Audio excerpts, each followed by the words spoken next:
राजनीति, आंदोलन, किसान, करप्शन, गरीबी, इन सभी मुद्दों पर आवाज उठाएगा अब तक न्यूज इंडिया।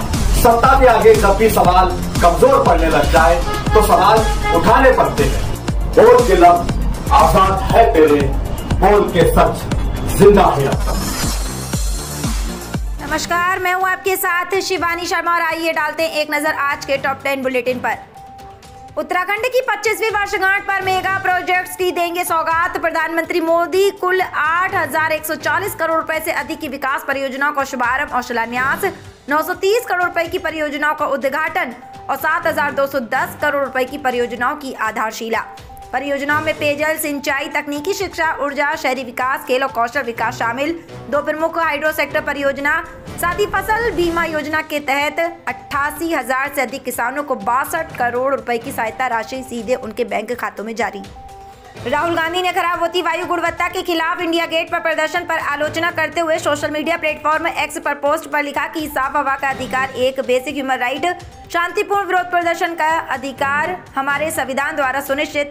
शांतिपूर्ण ढंग से स्वच्छ हवा की मांग करने वाले नागरिकों के साथ अपराधियों जैसा व्यवहार क्यों?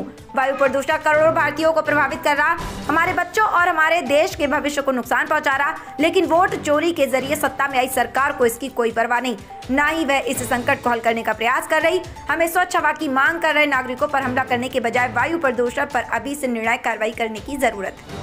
सीएम योगी का ऐलान, देश के हर स्कूल में वंदे मातरम राष्ट्रगीत को अनिवार्य किया जाए। हमें सरदार वल्लभ भाई पटेल को अपनी चर्चाओं का हिस्सा बनाना चाहिए।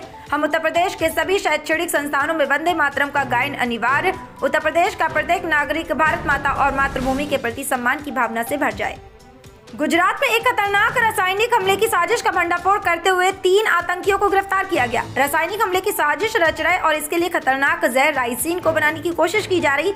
आरोपियों ने आतंकी हमले के लिए दिल्ली, लखनऊ और अहमदाबाद में रेकी भी की थी और कई अहम ठिकाने आतंकियों के निशाने पर। 12 जिले के अंता विधानसभा उपचुनाव 2025 के लिए सभी तैयारियां पूरी। कल सुबह 7 बजे से मतदान प्रक्रिया शुरू। क्षेत्र में कुल 268 मतदान केंद्रों पर वोट डाले जाएंगे। मतदान दलों को प्रशिक्षण पूरा कराने के बाद संबंधित मतदान केंद्रों के लिए रवाना। कुल 2,88,264 पंजीकृत मतदाता, जिनमें 1,16,783 पुरुष, 1,11,477 महिलाएं और अन्य मतदाता शामिल। मुख्यमंत्री विष्णुदेव साई के मार्गदर्शन में वित्त मंत्री ओपी चौधरी के निर्देश पर राज्य जीएटी विभाग और कोष लेखा विभाग द्वारा व्यवसायियों के हित में जीएसटी रिटर्न के भुगतान हेतु यूपीआई सुविधा पूरे राज्य में लागू। क्रेडिट कार्ड, डेबिट कार्ड से भुगतान प्रक्रिया और अधिक सरल, तेज और पारदर्शी बनेगी। साथ ही छोटे व्यापारियों को विशेष रूप से लाभ। राज्य सरकार की ईज ऑफ डूइंग बिजनेस और डिजिटल गवर्नेंस को आगे बढ़ाने की प्रतिबद्धता का हिस्सा।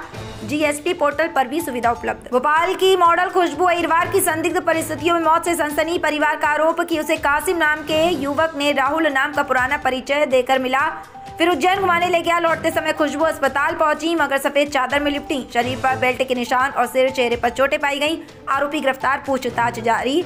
परिवार उस पर धन परिवर्तन कर शादी करने का दबाव देने के साथ लव जिहाद का भी आरोप।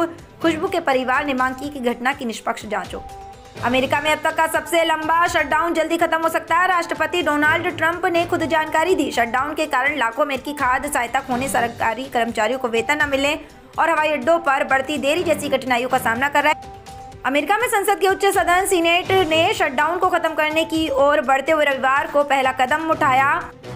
डेमोक्रेटिक पार्टी के नेताओं के एक समूह ने स्वास्थ्य देखभाल सब्सिडी के विस्तार की गारंटी के बिना चर्चा करने पर सहमति व्यक्त की। 89 वर्षीय अभिनेता धर्मेंद्र की बिगड़ी तबीयत, ब्रीच कैंडी अस्पताल में भर्ती। धर्मेंद्र को उम्र संबंधी समस्याओं का सामना करना पड़ रहा। उनके फैंस लगातार उनके जल्दी ठीक होने के लिए प्रार्थनाएं कर रहे, साथ ही उन पर दवाइयों का नहीं हो रहा असर। भारत और साउथ अफ्रीका के बीच होने वाली 2 टेस्ट मैचों की सीरीज का पहला मुकाबला 14 नवंबर से कोलकाता में खेला जाएगा। ऋषभ पंत की वापसी, ध्रुव जुरेल को भी बरकरार रखा गया। टीम के ऐलान के बाद ध्रुव जुरेल ने साउथ अफ्रीका ए के खिलाफ खेले गए मुकाबले की दोनों पारियों में शतक ठोक दिया।